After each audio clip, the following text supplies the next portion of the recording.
They operate in the shadows, are overlooked and underestimated. Yet they own the city.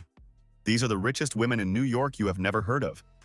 They are never seen in interviews and avoid public events like a plague. Yet, their decisions shape industries, real estate, finance, fashion, and even technology. Knowing one of them could even be your ticket out of poverty. But the question is, who are they? Join us as we unveil their identities and the secrets behind their wealth. Now stay tuned, because each name is a revelation you do not expect. Body number 10. Aerin Lauder. First, we start off with an exceptional lady who seems to have wealth's playbook at the tips of her fingers. Aerin Lauder was literally wealthy before she was born. Carrying a personal fortune estimated around $2.3 billion, this woman hails from one of the most powerful families in the global beauty industry. We are talking about the pioneering family behind Estée Lauder Companies, a cosmetics empire that generates more than $17 billion in annual revenue and sells products in more than 150 countries. Beauty counters across luxury department stores display brands owned by the company, including Clinique, MAC Cosmetics, and La Mer. But it gets more intense when you look into Aerin Lauder's roots. The foundation of the Estée Lauder empire began with her grandmother, another powerful woman after whom the company is named. Estée Lauder started with a small collection of skincare products that she personally demonstrated to women in salons and department stores. Instead of relying only on advertisements, she applied the creams directly to customers so they could see the results for themselves. That personal approach built trust and slowly expanded into a global cosmetics company.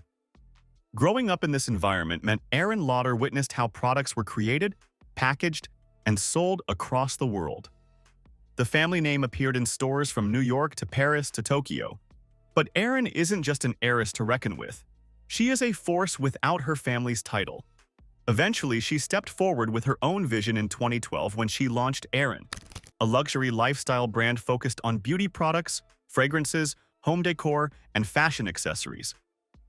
The brand focuses on quiet elegance rather than loud branding and now sells in over 45 countries. Talk about a go-getter.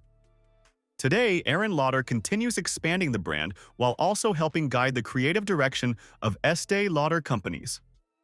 Her story shows how a family legacy can evolve across generations.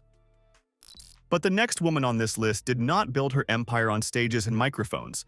She built hers on handbags and ballet flats. Number 9. Tory Burch. Now pay attention, because we are about to visit one of the 100 most influential people in the world according to Time's 2024 list. Tory Burch controls a fashion empire valued between $3.3 and $3.5 billion and personally holds a fortune estimated around $1 billion. Her brand operates more than 370 stores across the world and sells through thousands of retail partners. Her iconic double T logo appears on handbags, shoes, and clothing worn by millions of customers who recognize the brand instantly. With this said, it's time to recognize the backstory of the incredible woman behind the brand. But what if we told you that the beginnings of Tory Burch were much smaller? In 2004, the entire Tory Burch company existed inside a small Manhattan apartment. The living room acted as a design studio, and the dining table became a workspace for planning the future of the brand. Stepping into the industry, she worked for designers like Ralph Lauren and Vera Wang, learning how fashion brands are built and scaled across global markets. And when she finally launched her brand, the wonders began to unravel. The real miracle began when Oprah Winfrey featured Tory Burch on her television show and described the brand as the next big thing in fashion, and the results were staggering. Customers rushed online to purchase the now famous Riva ballet flats, creating a demand that crashed the company website on a whim. The brand expanded rapidly after that, with the company generating more than $1.5 billion in annual revenue. In 2024, Tory's company was ranked among the 100 most influential companies in the world by Time. And what do you expect? Tory Burch's luxury lifestyle reflects the kind of wealth that comes from owning a global fashion empire rather than just earning a designer's salary. With an estimated net worth of $1 billion, her life combines old-world elegance, high fashion, art, philanthropy, and elite real estate. What makes it interesting is that her lifestyle mirrors the aesthetic of the brand she built. Polished, sophisticated, and quietly expensive rather than flashy. Tory Burch also launched a foundation that has distributed over $100 million in loans to women entrepreneurs, showing that she is not just wealthy in cash but also in love. Intriguing, right? Well, so is the next woman on our list. Number 8. Madonna.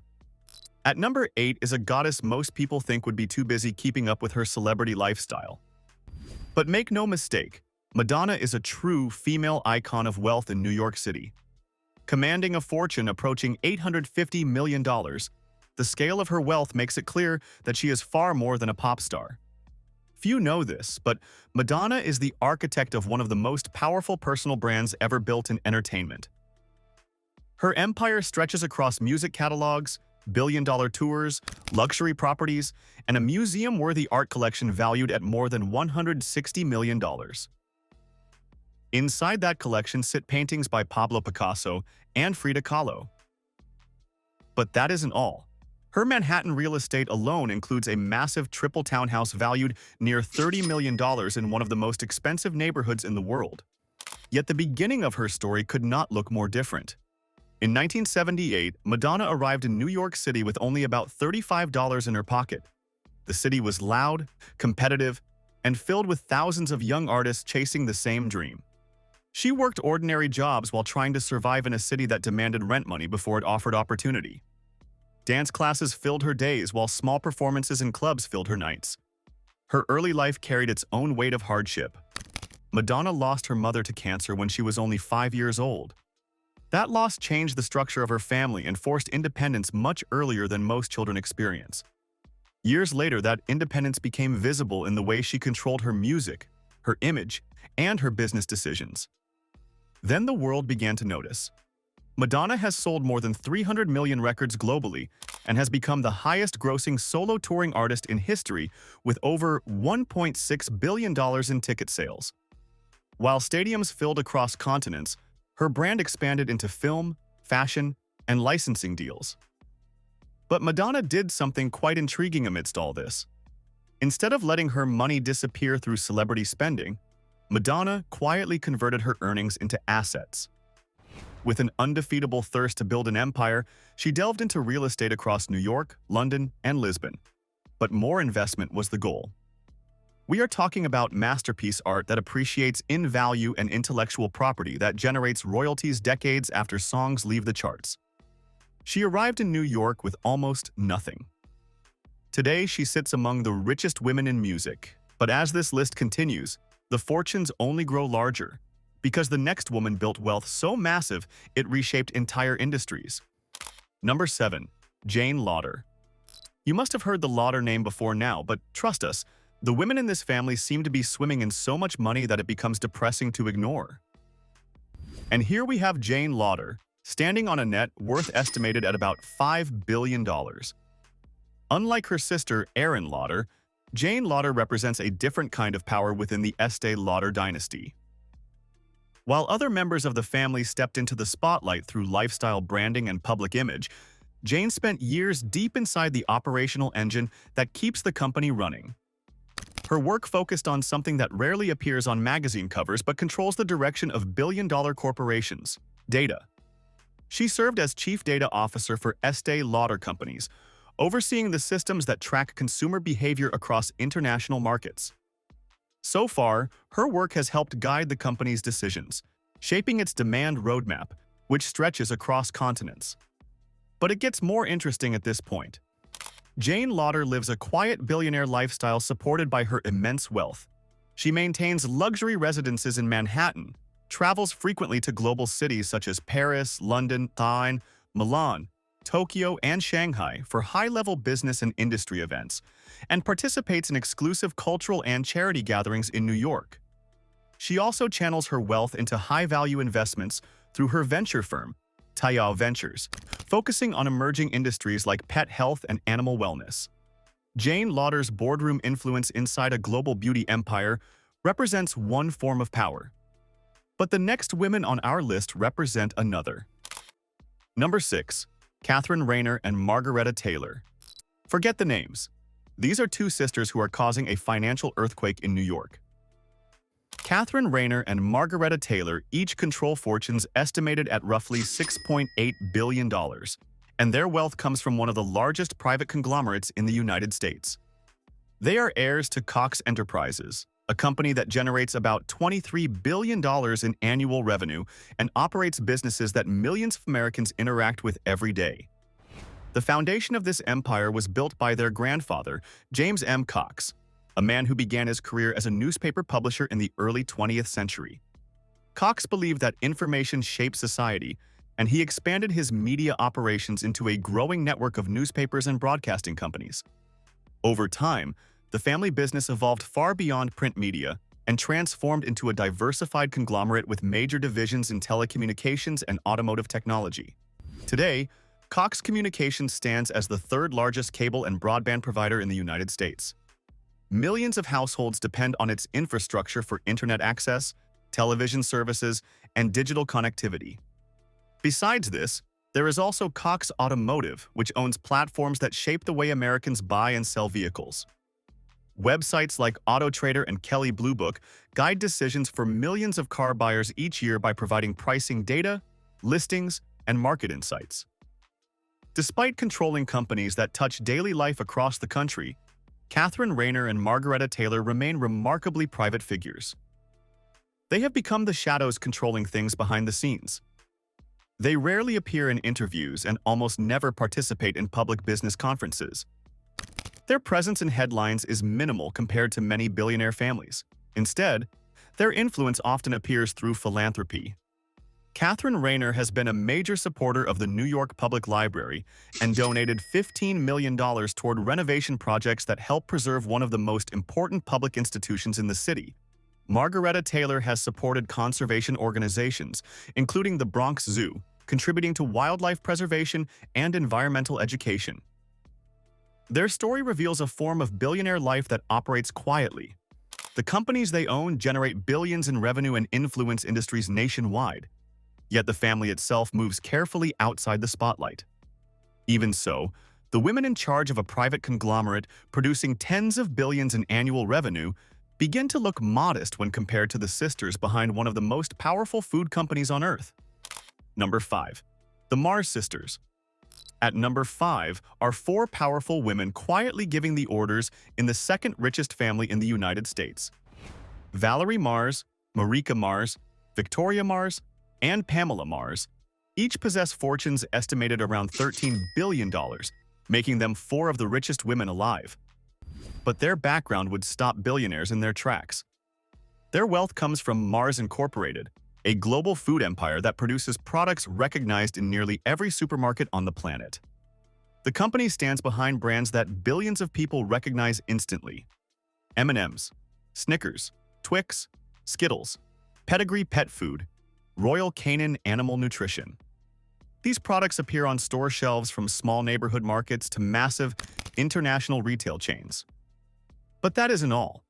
In 2024, Mars Incorporated reported annual revenue exceeding $54 billion, placing it among the largest privately owned corporations in the world. As for the family, their combined net worth exceeds $100 billion. Now the story of the Mars empire began generations earlier, when Frank Mars started producing candy from his kitchen in the early 20th century. His son, Forrest Mars, expanded the business by introducing new products that quickly became household names. Over the decades, the company has grown into a diversified food and pet care corporation, with manufacturing facilities and distribution networks spread across continents. Each of the Mars sisters owns roughly 8% of the company, and that ownership stake translates into enormous personal wealth and influence inside one of the most profitable private businesses in existence. Yet the Mars family is known for something unusual in the billionaire world: silence. Members of the family rarely give interviews and almost never appear at public business events. Observers often describe their approach as corporate omerta, a culture of extreme privacy where the focus remains entirely on the business rather than publicity. But that doesn't mean they do not spend the billions. The Mars sisters live an extremely private billionaire lifestyle supported by their great fortunes. Their lives include large private estates across the United States and Europe, private jet travel, and luxury equestrian activities such as horse breeding and international competitions. Despite their immense wealth, they maintain a low public profile, focusing on privacy, expansive properties, and exclusive hobbies rather than public appearances. Number 4. Amy Goldman, Fowler and Diane Kemper. These are the hidden forces behind one of the most powerful real estate empires in New York City. Their family company, Solil Management, controls a vast portfolio of Manhattan property that stretches across more than 400 buildings. In a city where every square foot of land can carry staggering value, that portfolio functions like a quiet kingdom hidden in plain sight. So think about it. The next time you are strolling down Manhattan, you might just be trespassing on the powerful sister's property. Okay, let's get serious. The foundation of Solil Management was built by their father, Saul Goldman, a man once described as the largest private landlord in New York. Saul Goldman began acquiring property in the city during the mid-20th century when real estate prices were far lower than they are today. His strategy was simple yet powerful. Buy valuable land and hold it for the long term. Over decades, that approach allowed the family to accumulate some of the most strategic locations in Manhattan. For instance, the company owns the land beneath Olympic Tower and the Cartier Building in Midtown, two properties associated with luxury retail and high-end commercial space. It also owns the Peninsula Hotel in New York, a landmark destination for travelers visiting the city. And as if that isn't enough, its portfolio also includes control of roughly 17% of the land beneath the World Trade Center complex, one of the most historically significant locations in the United States. The significance of this ownership cannot be overstated. Manhattan real estate often appreciates like a rare painting that becomes more valuable with time. Buildings may change tenants and developers may come and go, but the land underneath remains the true prize, like a powerful, unbeatable force of legacy. Amy Goldman Fowler and Diane Kemper represent the continuation of their father's strategy. The family rarely sells property. Instead, the holdings are treated as generational assets that grow in value across decades. Their presence in the media remains limited, yet the physical footprint of their real estate empire is visible across the skyline of New York. Within this powerful dynasty, however, one figure stands at the center of the operation, guiding the portfolio built by their father. That figure leads us to the final name on this list. Number 3. Jane Goldman. Jane Goldman controls one of the most formidable real estate fortunes in New York, and yet her name remains largely unknown outside property circles. As chair of Solil Management, she oversees a portfolio tied to more than 400 buildings across Manhattan. The total value of the Goldman family holdings is estimated between $6 and $13 billion, depending on market conditions, a staggering range that reflects how valuable New York land has become. Walking through Midtown Manhattan today reveals how deeply this portfolio is woven into the city. Buildings tied to the Goldman holdings stand beside luxury towers, historic landmarks, and major commercial corridors. Jane Goldman's role involves managing this network of properties while maintaining the philosophy that built the empire. Real estate in Manhattan is a limited resource because the island itself cannot expand. That scarcity means prime locations grow more valuable with time, much like rare diamonds whose value increases as supply becomes more limited. Her leadership keeps the family's strategy consistent. Instead of chasing attention or publicity, the focus remains on stewardship of land that has appreciated for generations. The result is a fortune tied not to fame or global branding, but to the ground beneath one of the most powerful cities in the world. In a place where skyscrapers fight for attention and billionaires dominate headlines, Jane Goldman operates quietly behind the scenes. She continues to live a very private billionaire lifestyle as she quietly controls some of the most valuable land in New York City. The next level of wealth you're about to see will blow your mind. Number 2. Marilyn Simons. At number 2, we come to a godmother of wealth. Marilyn Simons controls a staggering $32.5 billion fortune, placing her among the richest women on earth and at the center of one of the most extraordinary wealth stories in modern finance. Like a powerful shadow, her name does not appear on fashion runways or luxury brand billboards. Yet the money connected to her family is so massive. Its source is from a machine so powerful that it changed how Wall Street thinks about investing. That machine was called Renaissance Technologies. The firm was created by Marilyn's late husband, Jim Simons, a mathematician who once worked as a codebreaker for the United States government during the Cold War. Instead of building a hedge fund filled with traditional traders, he hired mathematicians, physicists, and computer scientists. Their mission was simple but incredibly ambitious. Use advanced mathematics and algorithms to uncover patterns hidden inside financial markets. The result became one of the most legendary investment funds in history. It was called the Medallion Fund. The fund has generated over $100 billion in trading profits since its inception in 1988.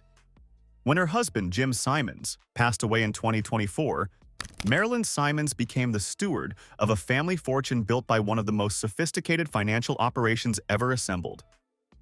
Even after her husband's death, Marilyn has been more active in recent years. She now chairs the Simons Foundation, a scientific philanthropy organization with more than $4.5 billion in assets. The foundation funds research in mathematics, physics, biology, and autism science at universities around the world. In 2023, the foundation made a $500 million donation to the school Marilyn graduated from, Stony Brook University. This was one of the largest gifts ever made to a public university in the United States, demonstrating what luxury means to the billionaire. And yet, even a fortune of more than $30 billion begins to look smaller when the next name on this list enters the picture. Number 1. Julia Koch. Julia Koch commands a financial empire that places her as the third richest woman on Earth. With a family fortune estimated around $81 billion, her wealth is tied to Koch Industries, one of the largest privately owned corporations in the United States, a company that quietly generates more than $125 billion in annual revenue. The scale of the business is enormous. Koch Industries operates across energy, chemicals, manufacturing, agriculture, and finance, touching sectors that shape the modern economy much like a vast network of highways that move goods and power across the country. Julia Koch entered this world through her marriage to David Koch, one of the brothers who helped expand the company into a global industrial powerhouse. David Koch was the son of Fred Koch, an engineer who founded the business in the 1940s after developing a new refining process for crude oil. That early invention became the seed that eventually grew into one of the most powerful private companies in America. When David Koch passed away in 2019, Julia Koch and her children inherited a 42% stake in Koch Industries. That ownership stake placed them at the center of an industrial empire that spans hundreds of companies and employs more than 120,000 people worldwide. The implication of that position is enormous, and Julia Koch hasn't slept on it. Having been away from the public eye all this while, she is now stepping up to show the world the business tycoon that she is, stretching her influence beyond industry into sports and culture. In 2024, she purchased a 15% stake in BSE Global, the parent company of the Brooklyn Nets and the New York Liberty. 1 year later, she did more and acquired a 10% minority stake in a major NFL franchise, the New York Giants. The deal valued the franchise at more than $10 billion. With Julia Koch on the scene, these investments have quietly placed the Koch family inside two of New York's most recognizable sports institutions. And she isn't stopping anytime soon. Her role in philanthropy adds another dimension to her influence. Through the David H. Koch Foundation, she oversees grants supporting medical research, education, and the arts. In 2024, she donated $75 million to NYU Langone Health, making a statement in the world of billionaires. But wait until you see her lifestyle. Julia Koch lives one of the most visible ultra-billionaire lifestyles in New York.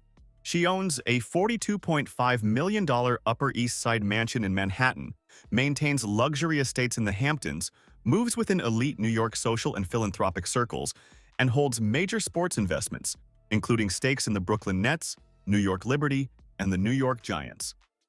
Her life combines historic Manhattan real estate, elite social influence, high-profile sports investments, and large-scale philanthropy, placing her firmly inside the highest tier of New York's billionaire lifestyle. And that's it for today's video. Which woman king in New York fascinated you the most? Share your thoughts in the comments section below, and don't forget to like, share this video, and subscribe to Her Status for more fascinating stories.